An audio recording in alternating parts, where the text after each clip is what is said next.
के बार बार कहने पर सुदामा न चाहते हुए अपने बचपन के मित्र कृष्ण से मिलने चला। द्वारकाधीश के महलों के अंदर जाने सिलोली चल। तो द्वारपालों ने रोका। अरे ब्राह्मण, किधर को जा रहे हो? जानते भी हो यह मार्ग किधर जा रहा है? यह मार्ग द्वारकाधीश श्री कृष्ण के महलों को जाता है। हे विप्र, तुम यहाँ कहाँ भटक रहे हो? ए भाई, जानता हूँ, ये मार्ग से कृष्ण के महलों को जाता है। मैं उनसे ही मिलने आया हूँ भाई।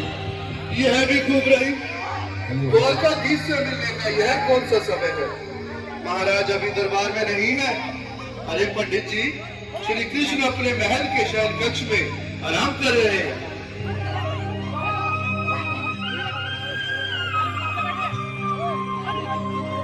देखो देखो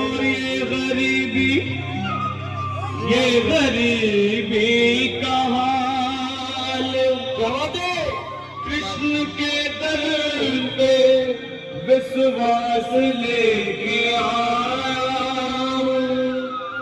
मेरे बचपन का यार है मेरा श्याम, हमारे महल के करीब आ गया है, हमारे महल के करीब आ गया है। अरे द्वारपालो कन्हैया से कह दो कि दर पे सुदामा करीब आ गया है, दर पे सुदामा करीब आ गया है। भाई द्वारपाल, मुझ पर दया करो भाई। बस तुम जाकर कन्हैया को ये बता दो कि उनका पाल सखा सुदामा मिलने आया है। मेरे इस फटे हाल पर मत जाओ भाई।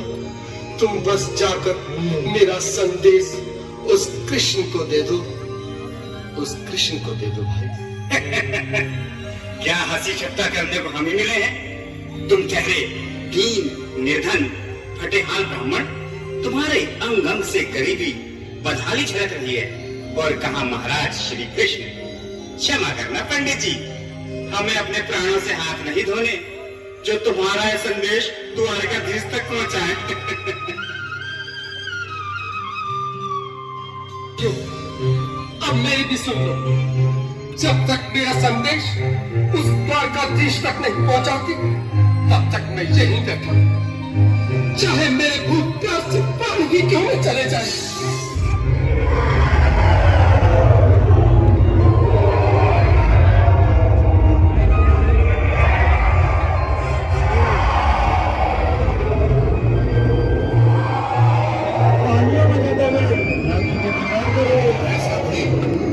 यह ब्राह्मण तो बहुत लकी है।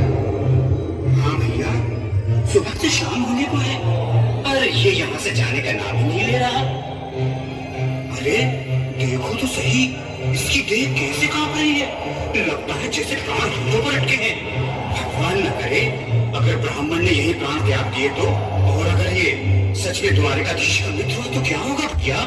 सही कहते हो। अगर ब्राह्मण हत्या का पाप लग गया तो पीढ़ियां नरक रोएगी। अगर महाराज का मित्र हुआ तो मृत्यु दंड का भय है।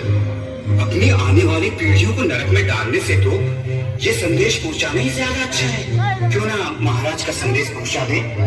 ऐसे करो, तुम जाओ भैया। तुम जाओ भैया, तुम उम्र में बड़े ठहरे, मेरी बात तो समझो, तुम ही जाओ। देखो भाई, मैं ठहरा बाल बच्चेदार परिवार वाला, मेरे बूढ़े माँ बाप थे, तुम ठहरे कुंवारे अकेले।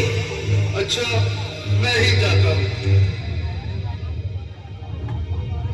तालियां बजाता हुआ झाड़ी के दीवार वाले बिल्कुल बीच में आज भी लीलाधारी के चेहरे पर मुस्कान है। लगता है जरूर कोई नई लीला रचने वाले हैं। द्वारकाधीश की जय हो। कहो द्वारपाल, इस समय कैसे आना हुआ? महाराज, क्षमा चाहता हूँ, पर कारण ही कुछ ऐसा है। द्वार पर एक ब्राह्मण स्वयं को रुक क्यों गए? आगे बोलो। द्वार पर एक गरीब ब्राह्मण स्वयं को आपका मित्र बताता है, आपसे मिलना चाहता है। अपना नाम सुदामा बताता है। सुदामा? क्या कहा? सुदामा? मेरा बाल सखा सुदामा? मेरी बचपन का मित्र सुदामा? सुदामा, मेरा मित्र सुदामा, सुदामा। नाथ, नाथ, पर तो संभाले, चरण पादुका तो पहन ले। स्वामी, स्वामी, स्वामी, स्वामी, स्वामी। तालियां बजा दो,